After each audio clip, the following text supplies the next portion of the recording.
A lot of people were critical about the Atari VCS when it was first announced. It seemed like nothing more than an emulation box with games that you can play elsewhere. Is this console a waste of money or misunderstood? Let's take a look.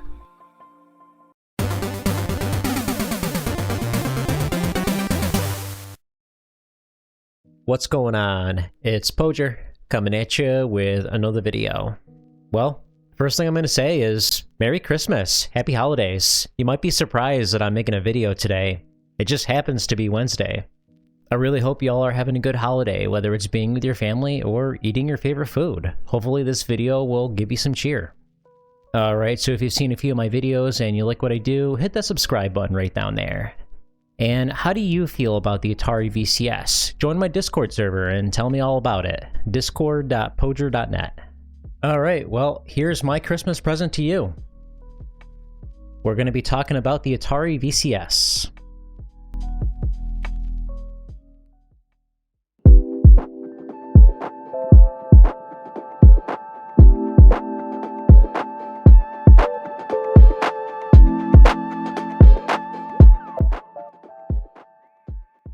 The last official console by Atari was the Jaguar in 1993.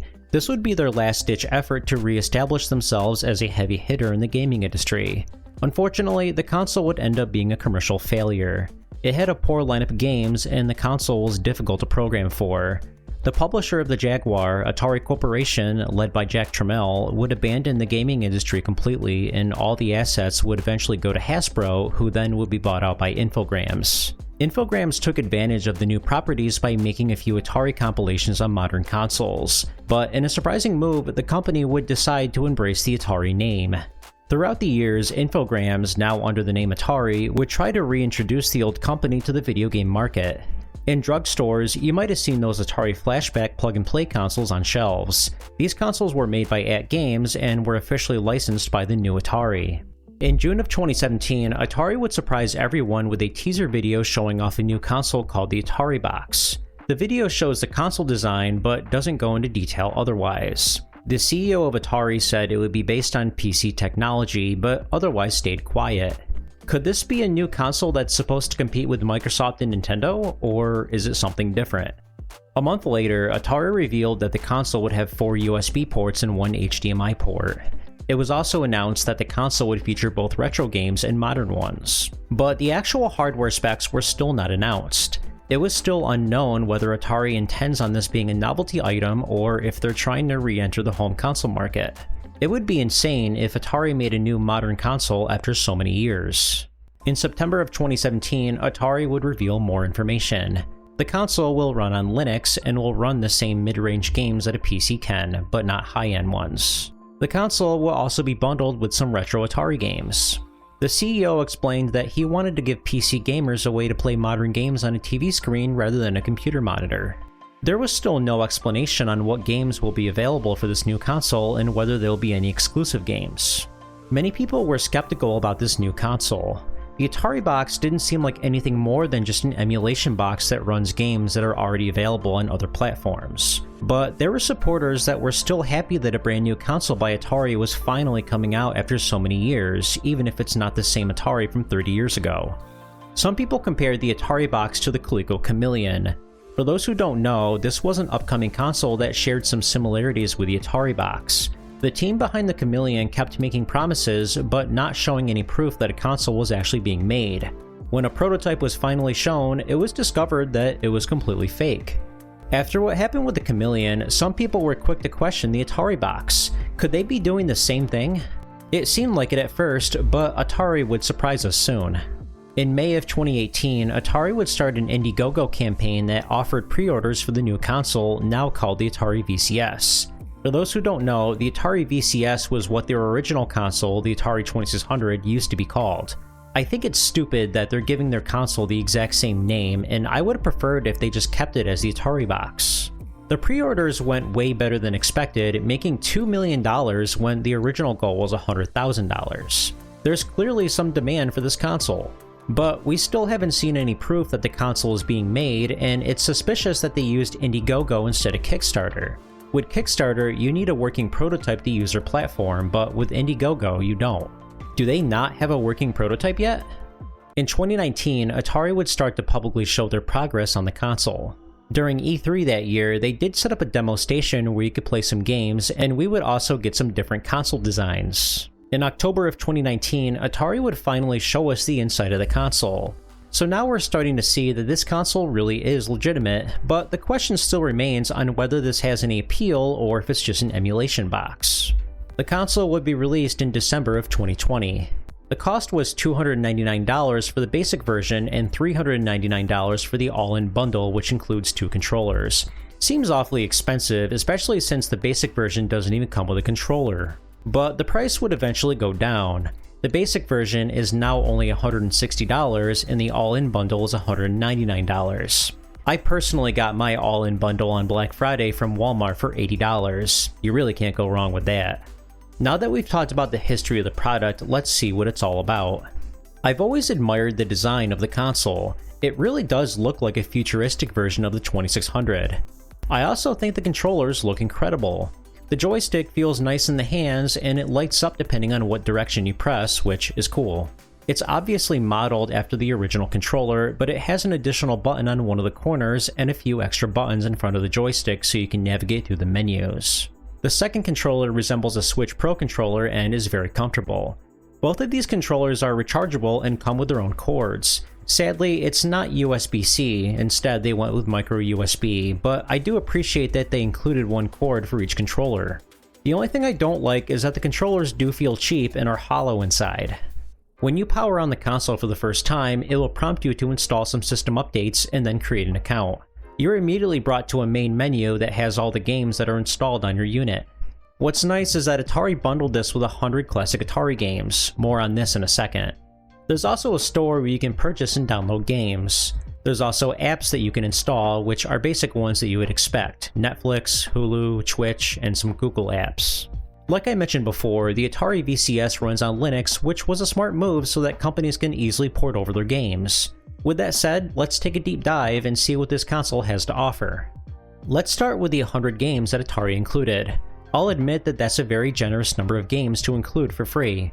The lineup of 2600 games is respectable. There's classic arcade games, paddle games, later releases, and more. There's some missing titles, but most people will be satisfied with what's here.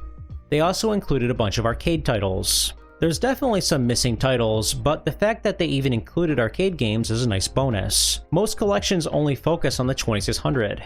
You also get a decent amount of ways you can customize the games. You can add or remove the bezels, change the scan lines, and adjust the audio. You have access to the instruction manuals, and there's a menu where you can adjust the gameplay variations, which I love. This is better than some of the at-games consoles. This is definitely not a complete collection, there's a bunch of missing games, but this will get your feet wet with Atari games if you're new to the brand. One interesting note is that Atari 50 is a purchasable game in the store. This is arguably the best version of the game because it's $20 cheaper and you get every DLC for free. I'm surprised Atari doesn't include this game instead of the other one, especially because there's some overlap in the included games. Doing this might entice some people to buy the console. Here's Donut Dodo. I've heard good things about this one, so I decided to try it out. You play as a chef and you must collect the donuts. Once you do, you have to grab the giant donut that's being guarded by the dodo. You can jump, but you have no way of attacking enemies. All you can do is avoid them. The game has an excellent presentation. The graphics are nice and colorful and are modeled to look like a real arcade game. It even has bezels on the side. I'm also surprised how good the music is. It resembles something you would hear in an NES game.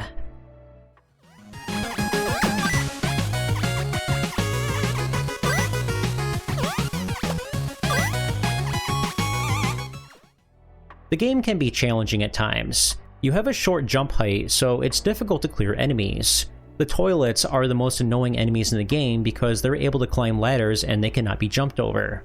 The controls are excellent though. The jumping is actually floaty and not stiff like in most early arcade platformers. Overall, this is a fantastic game. Unfortunately, you're not getting a good deal if you purchase it on the VCS. It's the same price on other platforms and even less if you get it from the Switch store. Let's try Mr. Run and Jump. It's a very linear platformer with a lot of emphasis on platforming. Your character is unable to attack, so the idea is that you're supposed to avoid the obstacles. You can not only run and jump, but you also have a few abilities. You can double jump, wall jump, high jump, and long jump. The game is challenging but lenient.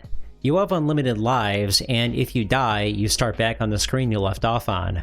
I love the character design, but I'm not a fan of the graphic style. I wish they went with a retro look like Donut Dodo. The frame rate is also not great. I'm not sure if that's a problem with the VCS version or all of them. The controls are also not the best. A few times I accidentally initiated a wall jump when I meant to do a double jump simply because I was too close to the wall. It's an okay game, but nothing special. The game is $22.99 in the VCS store, which is a bit expensive in general, but cheaper than most of the other places at $24.99, although there are some sales that drop the price a little bit lower. Not a huge savings, but I think this is what Atari needs to do to make the VCS more attractive. There's also a 2600 version. The mission is exactly the same. I wasn't sure if they would try to implement scrolling, but I'm glad they didn't because it probably wouldn't have played well. Your character doesn't have any abilities in this version outside of running and jumping. You can't double jump or wall jump. Unlike the other game, if you die, you start back at the beginning of the level, so it's definitely more challenging. For a 2600 game, you actually do get a lot of content. This is a more basic version of the other game, and I actually prefer that.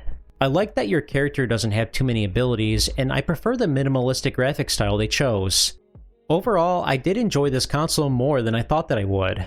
There's some great games on here, both controllers feel great in the hands, and the presentation is high quality.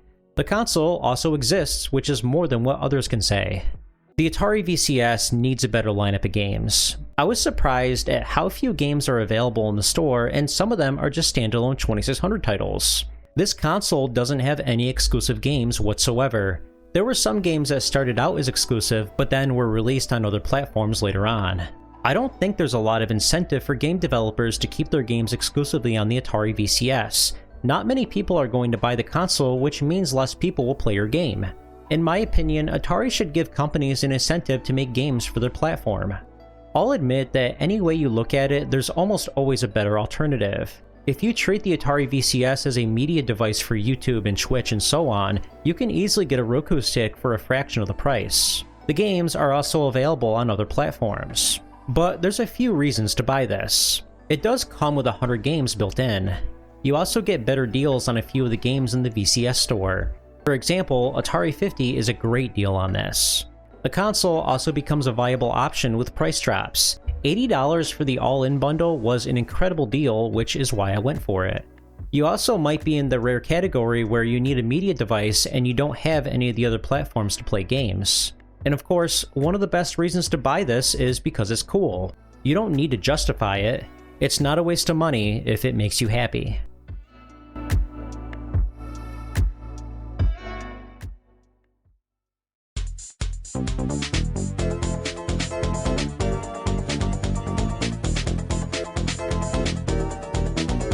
Hey, I just wanted to thank you so much for watching this video. If you made it this far, hit that like button. If you enjoy this type of content, hit the subscribe button for more content. Both of these things really help the channel grow. If you have anything to share, feel free to leave a comment. I read every single comment on this channel, and I'm pretty good at replying back. Anyway, have a good one.